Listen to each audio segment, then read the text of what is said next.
Ajo mban kokën, por është një vertebër që ka një rol shumë të veçantë, madje le të themi që është e vetmja që realizon së bashku me vertebrën e dytë të shtyllës kurrizore lëvizjet rrotulluese të kokës, lëvizjen lart poshtë dhe lëvizjen majtas djathtas.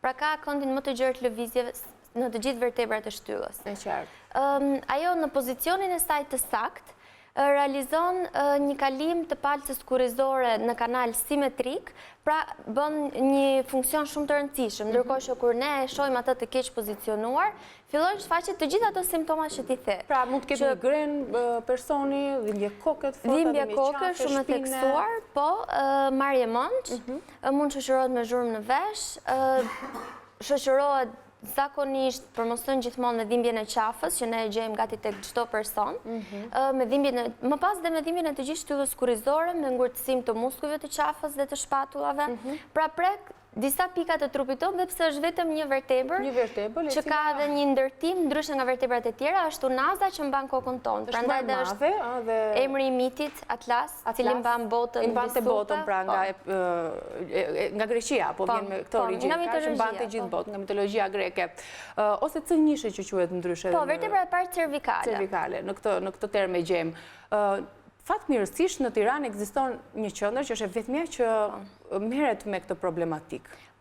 Specializuar vetëm për këtë problematik, qendra Atlas apo jo? Po, qendra Atlas është hapur Rishtazi dhe le të themi që është e disata në rajon sepse e gjejmë në Bullgari, në Rumani, në Maltezi, në Maqedoni, dhe duke qenë se u pa një fluks i shqiptarëve që shkonin për të trajtuar në këto qendra, themeluesi hapi dhe një qendër në Tiranë. Në këtë qendër trajtohet keq pozicionimi i Atlasit përmes një procedure e cila është fare parisk, pra nuk ka asnjë rrezik për asnjë moshë, dhe është një procedurë që zgjat rreth 50-60 minuta mesatarisht, ku pacienti ndiqet nga ne që jemi mjekët specialist për këtë gjë, në mënyrë që të ripozicionohet Atlasi dhe do të shoh më pas për t'i lënë pak kohë dhe përmirësimin e të gjitha simptomave pse ai drejtohet tek ne. Kryesisht çfarë simptoma vijnë pacientët? Atëherë, e para është dhimbja e kokës, që është më e theksuara. Dhe nuk është gjetur, fjala vjen, një shkak për dhimbjen e kokës, pavarësisht kurave, ilaçeve që mund të kemi konsumuar. Shkaku që lidhet me keq pozicionimin e Atlasit është fakti që në të gjitha vertebrat e shtyllës kurrizore kalojnë arterje që furnizojnë trurit. Pra si që janë të vendosura njëra pas tjetrës, anash kalojnë arterje që furnizojnë trurit. Dhe në qasën që ne kemi një keq pozicionim, mund të ndodhë një shtypje e arterjes vertebrale, e cila është arterja që furnizon trurin me gjak, dhe vim më pas të gjitha simptoma, dhimbja e kokës nga mos ushqyerja mjaftueshëm me oksigjen dhe glukoz, vjen marrja e mendve, vjen ajo ndjesia e rëndë e kokës, mungesa e energjisë, e përqendrimit, zhurma në vesh. Këto janë për sa i përket kokës. Më pas vazhdon si keq pozicionim, pasohet nga një zhvendosje të gjitha vertebrave më pas, pasi zhvendosjet e para, dhe për të riekuilibruar, ne jemi shumë perfekt, ndërtimi i trupit tonë është perfekt. Nëse diçka devijon, duhet të devijojë ana tjetër për të vendosur balancën, sepse duhet mbajtur ekuilibrin. Kështu që mund të pasohet më pas nga një hernje. Sa persona ka në Shqipëri që kanë hernje të vërtet, po hernje diskale. Hernje diskale pasojnë keq pozicionimin e Atlasit në mënyrë që shtylla të riekuilibrohet. Më pas një hernje cervikale pasojnë nga një hernje lumbare, që janë hernje në... Pra problem pas problemi, nëse kjo lihet pas dore dhe nuk gjendet shkaku, se të thuash, i këtyre simptoma. Është efekti domino që e quajmë ne, janë vazhd, po, sjellin njëra tjetrën, dhe përmes kësaj procedure që është shumë e rehatshme për pacientin, e rehatshme çdo të thotë? E rehatshme do të thotë që mund të ndodhë që të ketë dhimbje, domethënë procedura drejtohet nga mjeku dhe në çastin që pacienti mund të thotë ndalë se kam dhimbje, po, patjetër është një procedurë që mund të ndërpritet dhe të rimerret. Pra, mjekët ju vendosni Atlasin në pozicionin e duhur, sepse për shkak se ai ka ndryshuar pozicionin e vet, vijnë këto probleme dhe simptoma që ne tham, apo jo? Po, le të themi që është një shkak kryesor. Si e diagnostikoni me aparatura, me dorë, me... Bëhet ekzaminimi fizik i pacientit, që është i pari dhe më i rëndësishmi. Pastaj, ne i rekomandojmë gjithmonë pacientet që nëse ata kanë rezonanca në shtëpi, nëse kanë grafi, nëse kanë skanera, t'i sjellin sepse edhe përmes këtyre diagnostikimeve mund ta gjejmë a është i keq pozicionuar ajo. Por ne realizojmë diagnostikimin e keq pozicionimit edhe vetëm me ekzaminim fizik, që do të thotë ekzaminohet trupi i pacientit dhe mund të përcaktohet Dhe gjithë shtylla. Vendosja e pozicionimit. këmbët, postura, simetria, se një simptom që në të gjitha anashkalojmë është simetria e shtyllës kurrizore. Ne në përgjithësi nuk kemi shumë të vëmendshëm a mund të rrim drejt apo jo. Shumica gjejmë pozicionin ton të rehatshëm, pavarësisht nëse shtylla është e vendosur. Nuk e dim që në këtë pozicionin ton të rehatshëm keq vendosen. Po, është postura e keqe, është pasojë e gjithmonë e keq pozicionimit të ruazës së shtyllës Nga kjo kurrizore. kuptuam një nga faktorët e keq pozicionimit të cënjishit. Faktor të tjerë që e keq vendosin ose që shkaktojnë këto probleme? Po, le të themi që postura e keqe radhitet më shumë ndër pasojat. Tek faktorët, kjo fillon që në fëmijëri. Mund të jetë gjatë lindjes, varet se si është tërhequr koka gjatë lindjes, por mund të jetë edhe nga lëvizjet e pakujdesshme apo dhe lëvizjet normale të një fëmije që nuk i ka akoma të mirë formuar as ligamentet as muskujt, që është një proces normal në rritjen e çdo njeriu. Në vitet e para të jetës nuk janë të formuara plotësisht. Dhe lëvizjet të shpejta, të pavëmendshme, shkaktojnë keq pozicionimin e tij dhe pastaj nuk është se shfaqen simptomat që në fëmijëri, me kalimin e viteve mund të jetë hernia, ajo që ato deri diku mbi vendosen, si pasojë e mungesës së simetrisë së shtyllës kurrizore, mund të jetë hernia ajo që diagnostikon. Mund të jetë dhimbja e kokës, mund të jetë marrja e mendve tek moshat e treta ose qoftë edhe në personat tek 35 deri në 50 vjeç. Pra, në pjesën më të madhe të këtyre simptomave shkaku është keq pozicionimi i atlasit apo jo? Një shkak madhor, po, sipas një studimi në Gjermani, rreth 98% e njerëzve kanë një keq pozicionim të atlasit. Kanë deviacionin standard, domethënë që ka një deviacion e kanë. Pastaj për të marrë sa në këndin në cilin është devijuar, pse ose kur ka ndodhur, mund të merresh, por që nuk është shumë e rëndësishme, përsa ko ti di që ke një deviacion standard, dhe mira është që ta ripozicionosh, sepse pasojat pastaj rrjedhin me njëra tjetrën. Pra, ishte një procedurë gati 50 minuta, apo jo? Po, 45 deri në 60 minuta, sipas pacientit. Varet edhe nga pacienti, nëse ndjen dhimbje, nëse ka një lloj rezistencë, sepse në përgjithësi pacientët vinë me ngurtësim të qafës. Domethënë ngurtësim të muskujve të qafës, të shpatullave, mund të kenë ngurtësim të gjithë shtyllës kurrizore, kështu që sipas sa i rënd është rasti ne ndalemi. Jo, ajo ka, domethënë po, ka një kohë standarde, por në çast që ne duhet të ndalemi patjetër sipas nevojave të pacientit. Moshat që vinë më shpesh me keq pozicionim të atlasit? Moshat, domethënë përgjigja standarde do të ishte mosha e tretë. Por në kohën në cilën ne jetojmë, janë mbi 25 vjeç do ta thoja e sipër. Atëherë këtu hyn edhe teknologjia, apo jo?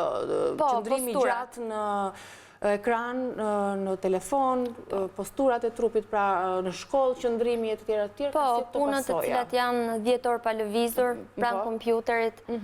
Të gjithë, stili jonë i jetesës është faktor shumë kryesor, që ndikon në çdo pjesë të trupit tonë.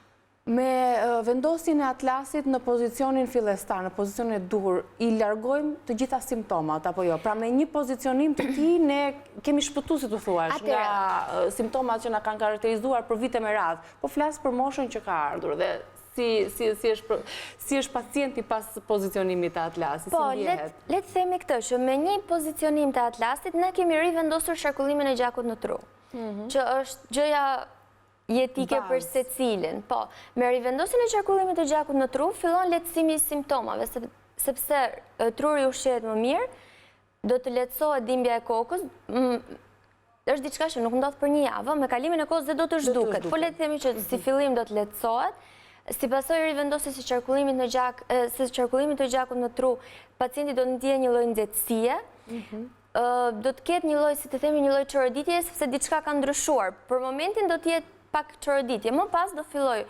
lehtësimi i dhimbjes së kokës, mungesa e marrjes së mendve, mungesa e zhurmës në vesh, muskujt e qafës do të jenë të relaksuar, postura do të jetë më e lehtë për të mbajtur, dhimbja patjetër e qafës dhe më pas e shpatullave apo e shpinës sipas sa rënd është pacienti do të lehtësohet dhe do të zhduket dhe do diçka që është shumë e rëndësishme, sidomos tek personat, le të themi, që ka një farë moshe mbi 45-50 të cilët në Shqipëri janë absolutisht të gjithë me një hernie diskale në shtyllë. Është e vërtetë. Një ose dy.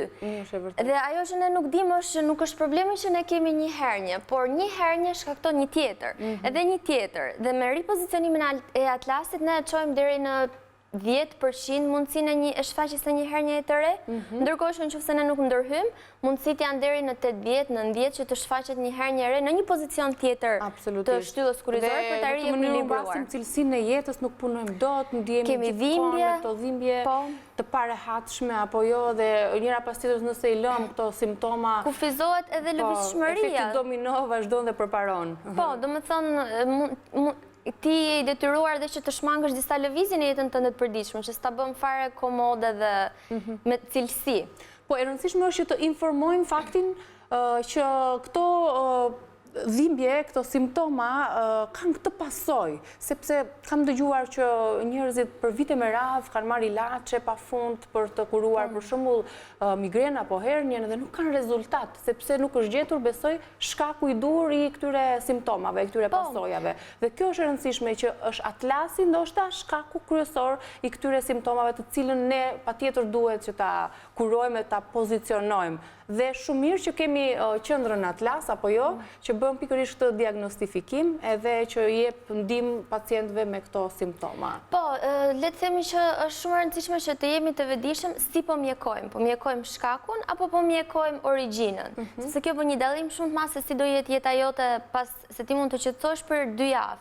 Si do jetë jeta jote pas 1 muaji, pas 6 muajsh, pas 1 viti, pas 2 vitesh. Nëse ne ndalemi tek origjina, progresi, le të themi që mund të jetë pak më i ngadalë se sa kur ti pi direkt një medikament për shqetësimin e dhimbjes që ka një efekt menjëhershëm, por që është i qëndrueshëm dhe është i shëndetshëm. Ti nuk do kesh më nevojë për këto medikamente pas një farë kohe, kështu që duke u ndalur tek origjina ke shumë benefite. Është mëse e vërtet. Doktore Shani, unë ju falenderoj shumë për shpjegimet. Me ndihmën tuaj do të shfaqim edhe një material i cili përmbledh padyshim të gjitha informacionet që ne dham, por me tekst dhe me figurë për të kuptuar më së miri se çfarë është atlasi, për çfarë na shërben, edhe si mund të pozicionohet, çfarë pasojë sjell keq pozicionimi i C1-shit, pra i ruazës së parë të shtyllës kurrizore, e cila mban kokën, qëndrimin dhe pozicionimin e trupit ton. Ju falenderoj edhe një herë. Ishte kënaqësi që pata në studio. Ndjekim këtë material, ndërkohë do të përshëndetemi së bashku për të ritakuar nesër në të njëjtën orë.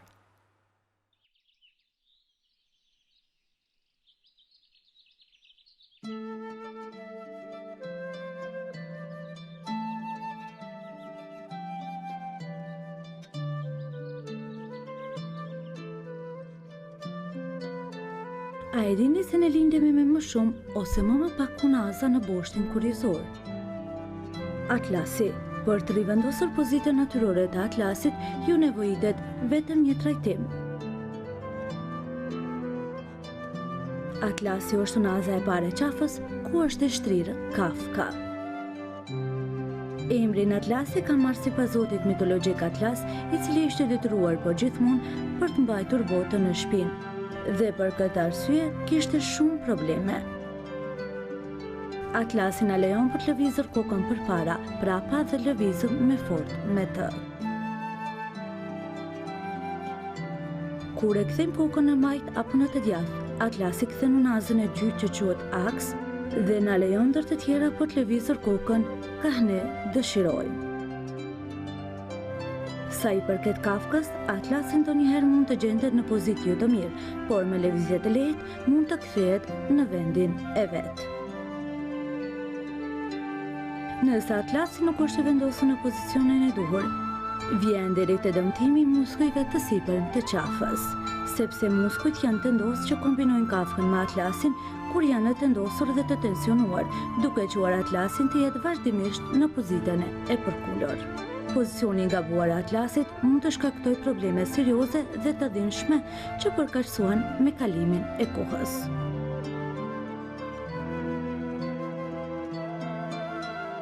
Por ta shohim problemin në mënyrë të detajuar nga një distancë e afërt. Në brendësi të Atlasit kalon një numër i madh i venave dhe arterieve që sigurojnë qarkullimin e gjakut në trup. Këtu përfshin arteria vertebrale e cila kalon në përzgjatjen anësore në të gjitha unazat e qafës, duke përfshirë edhe Atlasin. përpara atlasit kalon një arterie e rëndësishme, carotis interna e brendshme, e cila hyn në kafk.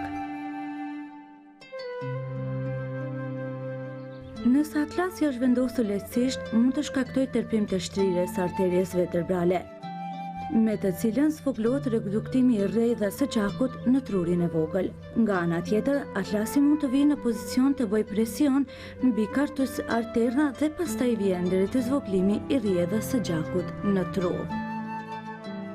Pozicioni i gabuar i atlasit shkakton një sër problemesh që shpesh përsëriten duke ja nisur nga dhimbja e kokës apo migrena, dhëmbja në qafë deri te qafa e ngrirë, nga dhëmbja e shpatullave deri te shpimi i ekstremiteteve, si dhe dhimbje në shpinë. Pozicioni i gabuar i atlasit jo vetëm që ndikon në qarkullimin e gjakut, por edhe në sistemin nervor. Drejt për drejt për atlasit kalon nervi vagus, i cili është një nga nervi më rëndësishëm të sistemit vegetativ dhe është përgjegjës për shumë funksione në trupin tonë. Një nga funksionet kryesore të nervit vagus është që të inkarajoj prodhimin e acidet të stomakut dhe të menaxhoj me punën e zorrëve. Nëse atlasi i bën presion këtij nervi, paraqitet probleme të shumta. Marramendje, vjellje, humbje e balansimit, zbehje ose skuqje në fytyrë, gjerësitje e tepruar, gastrit dhe shumë sëmundje të tjera. Sindromi i zorrës së nevrikosur. Vagusi nervor rregullon hormonin e zemrës dhe mos funksionimi i nervit është një nga shkaqet e takikardias. Në këtë formë e shpejtë punës së zemrës, por edhe paraqitje e presionit të ulët apo të lartë të gjakut. Përveç të gjithë, pozicioni i gabuar i atlasit shkakton probleme në paraspeshën e pjesës së brendshme të trupit dhe peshën mbi kofshat e njeriut. Përpjekja e trupit për të kompensuar këtë problem shkakton probleme me balansin, e cila ndikon sistemin e përbashkët të muskujve dhe kockave. Kjo do të thosë sociolosis funksionale, ndryshim i lartësisë së shpatullave dhe kreqve, gjatë së barabartë të këmbëve me shumë pasojë negative që pastaj mund të lindi. Mosbalancimi i përhershëm shkakton bingarkesë të disa muskuj, kur ato të përforcohen dhe u japin presion nervave dhe enëve të gjakut. Ndonjëherë thëmbjet në gjunjë, në kryq dhe në këmbët në fakt janë shkak të pozicionit të gabuar të atlasit, dhe për këtë nuk jemi të vëdijshëm. Deri para pak kohësh nuk është e ditur se pozita e gabuar e atlasit është shkaktuar shumë sëmundjeve dhe dhimbjeve. Prandaj pacienti shpesh është detyruar me vite të vuajë vështirësi serioze pa e ditur shkakun e problemeve. Pozicioni i gabuar e atlasit mund të shihet me rentgen X tomografi apo me rezonancë magnetike. Është bërë studim shumë vjeçar që këtë e dëshmon.